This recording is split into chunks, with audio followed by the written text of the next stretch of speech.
Assalamu alaikum wa rahmatullahi wa barakatuh. Dear students, we are going to start today chapter number 17, which name is demonstrative and definite and distributive pronouns.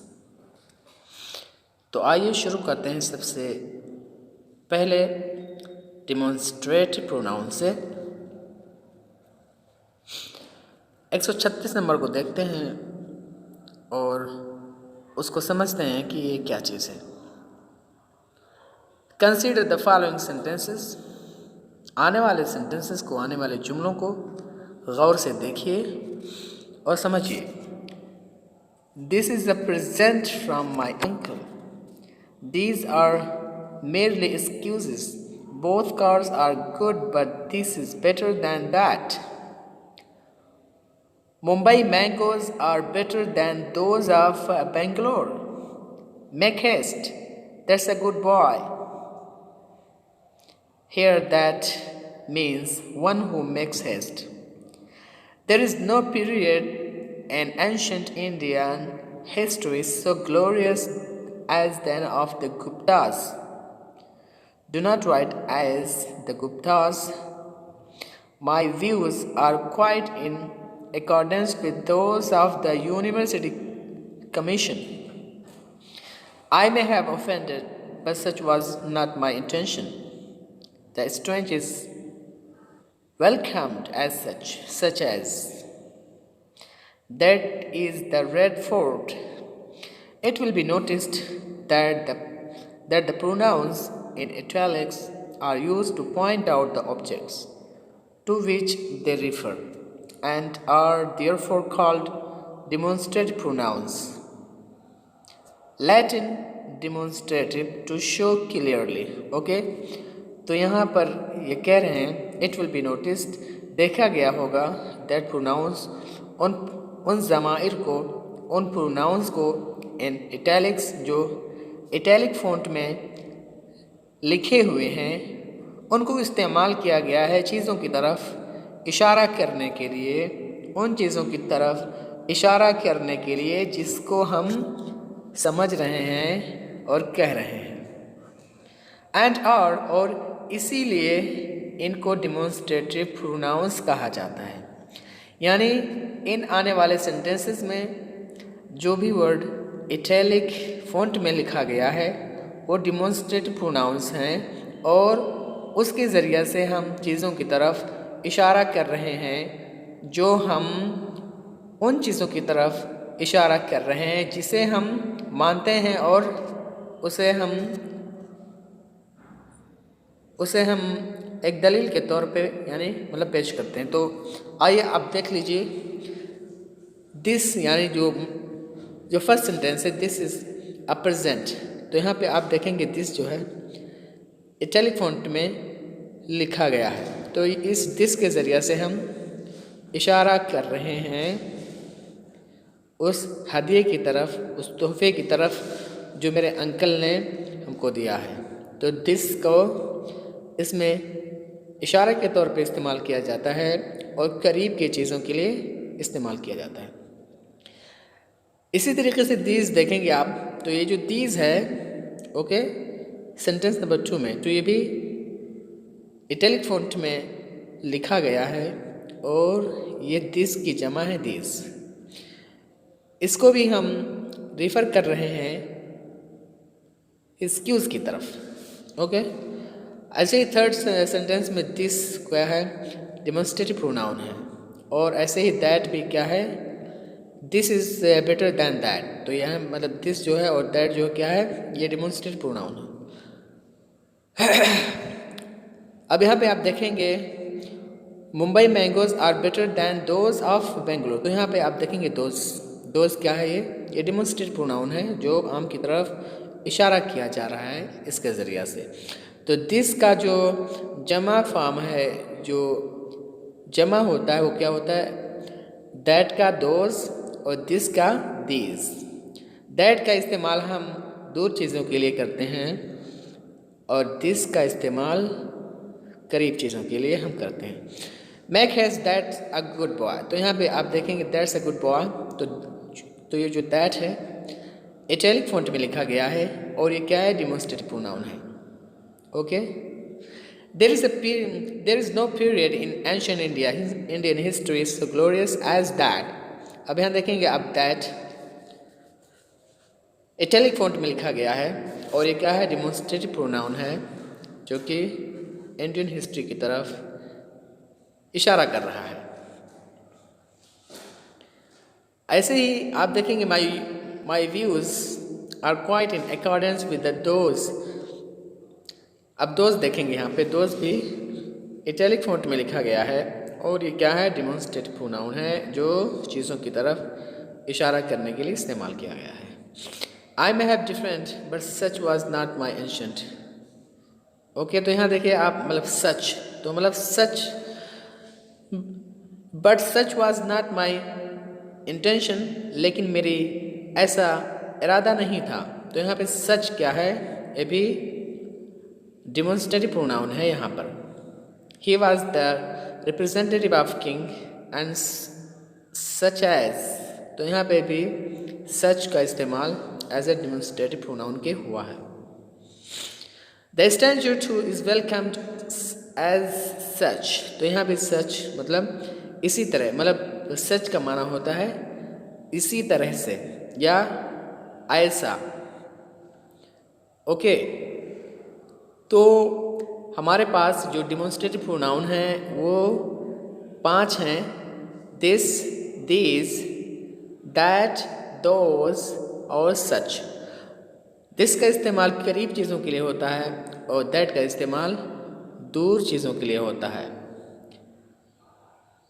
This का जमा होता है these और that का जमा होता है दोस, और सच का कोई जमा नहीं है और सच के माना होता है ऐसा या इसी तरह। ओके, तो I hope that you understand the demonstrative pronoun. अब चलते हैं 137 देखते हैं। This, that, etc. are demonstrative adjectives when they are used with nouns.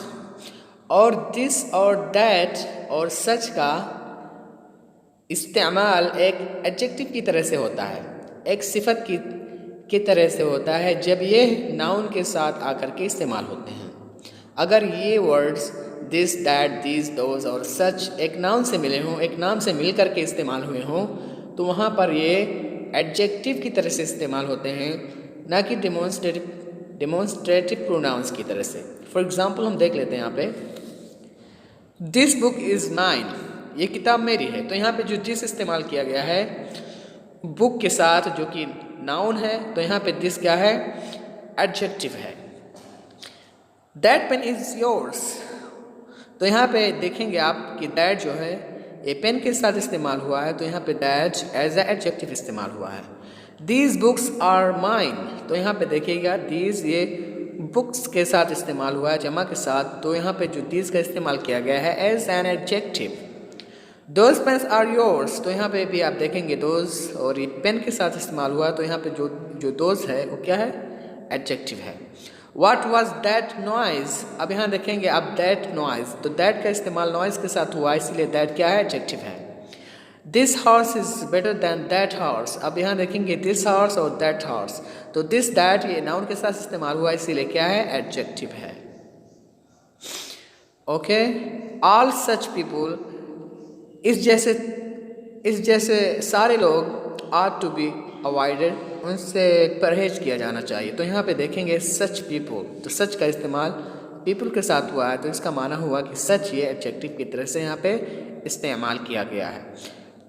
तो इसका माना हुआ कि अगर दिस, दैट, दीज, दोज या सच का इस्तेमाल एक नाउन के साथ किया जाता है, तो वहाँ पर उसका इस्तेमाल डिमॉन्स्ट्रेटिव एडजेक्टिव्स की तरह से होता है, ना कि डिमॉन्स्ट्रेटिव प्रोनाउंस की तरह से होता है।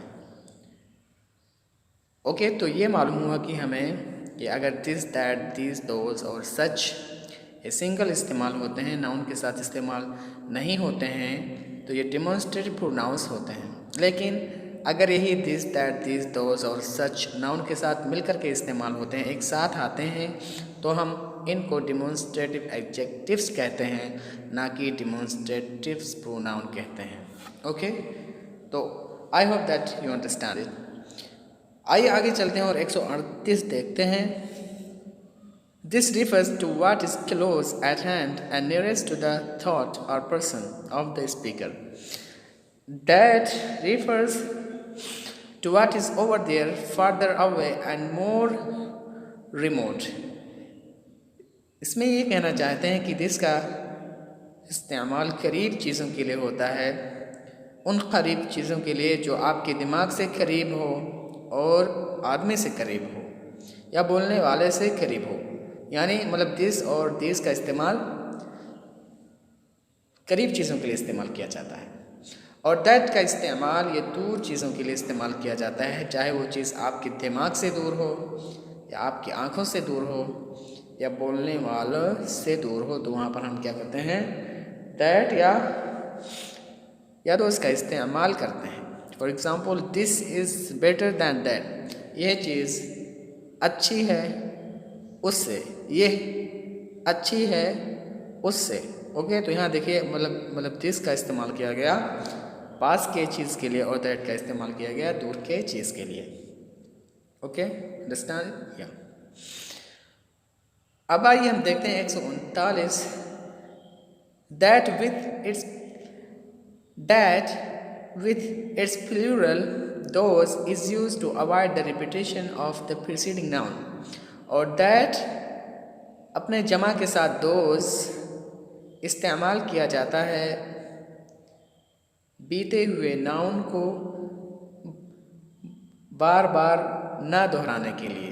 ओके, यानी मतलब दिस और दैट और दोस का इस्तेमाल किया जाता है एक बीते हुए नाउन को दोबारा ना रिपीट करने की जगह पर, यानी नाउन की जगह पे इस्तेमाल किया जाता है। फॉर एग्ज़ाम्पल, जैसे the climate of Belgium is like that of Pune, तो यहाँ देखेंगे आप लाइक दैट यानी like the climate of Pune. तो यहाँ पर इस क्लाइमेट वर्ड को रिपीट ना करते हुए हमने दैट का इस्तेमाल किया है। तो यानी रिपीटेशन से बचने के लिए सेंटेंस के अंदर एक नाउन के रिपीटेशन से बचने के लिए हम दैट या दोस का इस्तेमाल करते हैं। फॉर एग्ज़ाम्पल और देख लेते हैं, the streets of this city okay are worse than those of Ahmedabad. तो इसका माना हुआ the streets of this city are worse than streets of Ahmedabad. तो यहाँ पे मतलब दोज इस्तेमाल किया गया स्ट्रीट के जगह पर, नाउन को रिपीट ना करते हुए, रिपीटेशन से बचते हुए हमने दोज का इस्तेमाल किया है। ओके, तो ऐसे ही और सारे मतलब सेंटेंसेस में नाउन को बार बार रिपीटेशन करने के लिए उसके जगह पर हम दैट या दोस का इस्तेमाल कर सकते हैं, कोई मुश्किल नहीं है, जैसा कि यहाँ पर एग्जाम्पल में दिया हुआ है। Okay, yes.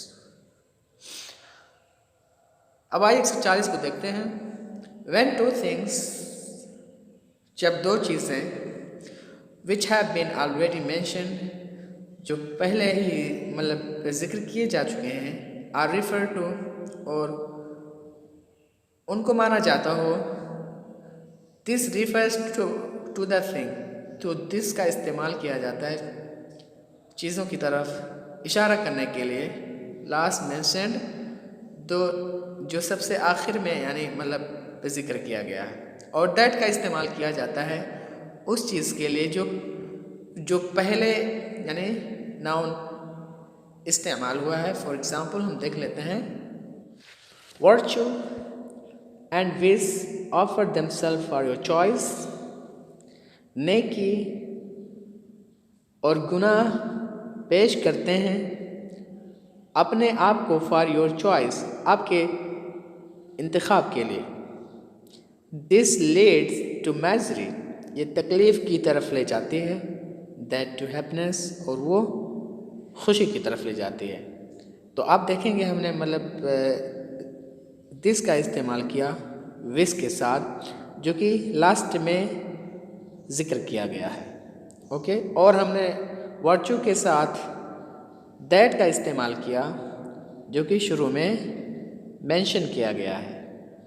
ओके, तो यहाँ पर क्या था कि हम मतलब दिस का इस्तेमाल उस यानी अगर मतलब दो नाउन एक साथ ज़िक्र हुए हों और हम उन दोनों के नाउन की तरफ इशारा करना चाहते हों दिस और दैट के ज़रिए से, तो दिस का इस्तेमाल हम उस नाउन के साथ करेंगे जो लास्ट में ज़िक्र हुआ हो, और दैट का इस्तेमाल हम उस नाउन के लिए करेंगे जो शुरू में ज़िक्र हुआ हो, जो पहले ज़िक्र किया जो पहले ज़िक्र किया गया हो। तो यहाँ पे आप देखेंगे वर्चू जो है ये शुरू में ज़िक्र किया गया, इसलिए हमने इसके साथ दैट का इस्तेमाल किया, और विस जो है ये लास्ट में ज़िक्र किया गया, इसीलिए हमने इसके साथ विस का इस्तेमाल किया।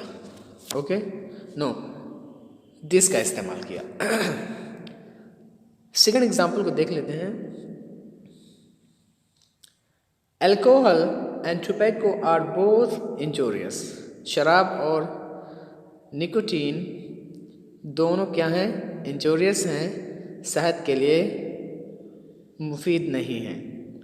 This perhaps less than that, और शायद ये उससे ज़्यादा इंजूरियस है। तो यहाँ आप देखेंगे आप दिस का इस्तेमाल किया गया टोबैको के लिए और दैट का इस्तेमाल किया गया अल्कोहल के लिए।